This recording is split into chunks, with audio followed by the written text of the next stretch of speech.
We have an announcement finally on whether cell phones cause cancer. It's something that could affect all of us and our children. Scientists from the World Health Organization have been reviewing studies for the last week or so. I want to bring in our senior medical correspondent, Elizabeth Cohen, who joins us live with the findings. Essentially, what did they find? The World Health Organization says that the radiation from mobile devices like cell phones is a possible carcinogen to humans.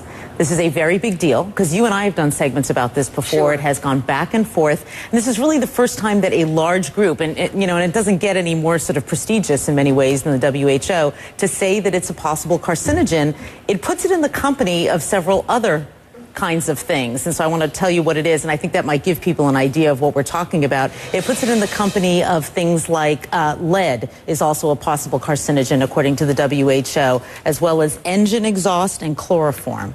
So that sort of gives you an idea of the kind of risk that we're talking about so here. I can't help but ask, I mean, should we be alarmed? Should we be freaking out over this information? You know what? I really hope that people who are listening to me are not freaked out. For two reasons. One, they won't do the right thing, and we'll talk about what the right thing is in a minute. And two, they'll panic, and that's kind of silly because all these years we've been on cell phones and holding them to our heads, which is right, exactly. what we're talking about as being bad. That's done. You can't do anything about that. And if you're on the phone right now, you don't need to drop it. You know, it's not that kind of a carcinogen. It's a kind of a carcinogen, or allegedly, possibly, that would build up over time. One phone call, doctors tell me, is not going to give you cancer. So what should we be doing? With this new information, what on earth should we be doing now? We are so lucky that there is something that we can do, because a lot of medical problems we can't, but we're lucky that there is something, and I am holding it in my hands right now. You use a device to keep that phone away from your head. Okay, I'm going to make it very simple. This is what experts that I talk to don't want you to do. This radiation is very close to your head. The minute that you put one of these in, you can hold the phone at a distance. At this distance, that radiation is dissipating. It's not going to affect you very much, if at all. Hold it away from your head, which means using a wired piece like this or a Bluetooth, or put it on speakerphone.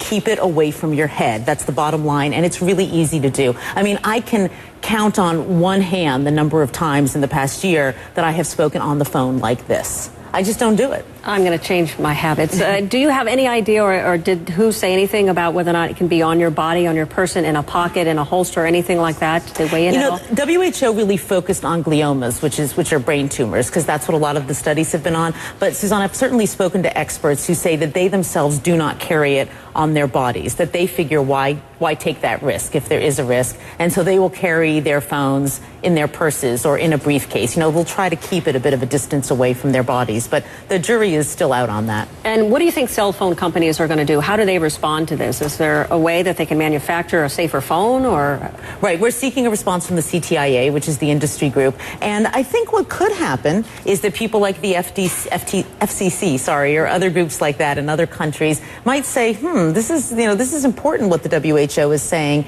and so maybe we ought to tell cell phone companies to make phones with lower radiation. You know, that's a possibility. They may say, tell cell phone companies, go back to the drawing board, come up with a phone that emits less radiation. So bottom line, for those who are watching and who've wondered about whether or not this causes cancer, right, it's all about keeping it away from your head. Right. The WHO says possibly. So experts I've talked to say, why in the world would you take the risk? Keep it away from your head by using some kind of an earpiece. All right, Elizabeth, thank you so much. Thanks. It's something a lot of people have been asking and wondering, and clearly we have something that is rather conclusive from a very prestigious organization. That's it is right. a big deal. It is. It is. All right. Thank you, Elizabeth. Thanks.